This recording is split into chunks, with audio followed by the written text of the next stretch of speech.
Mesdames, Messieurs, merci de votre attention réitérée à suivre cette édition du journal.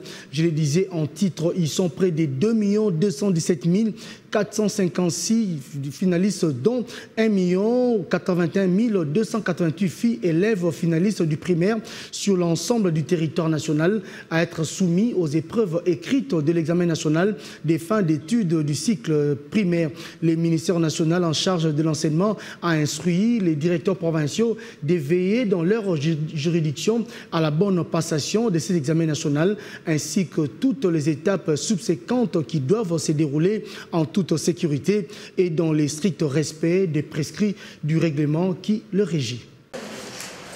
Début ce lundi de l'épreuve nationale des fins d'études primaires sur toute l'étendue du territoire national.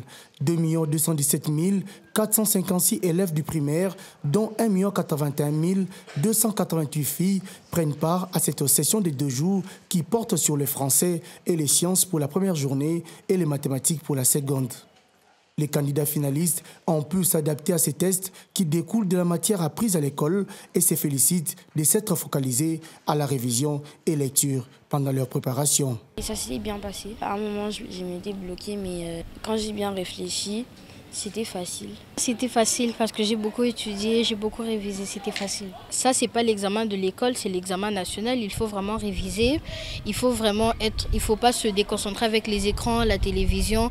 Il faut vraiment être concentré sur ses études, concentré sur ses cours pour pouvoir réussir. Quelques questions, à première vue difficiles, ont été simplifiées et répondues à travers une bonne réflexion dans l'apaisement, disent-ils. C'était un peu difficile, mais on a pu s'en sortir. Il y avait des numéros, on ne comprenait pas, d'autres numéros, c'était facile, mais après réflexion, on a pu mettre les réponses.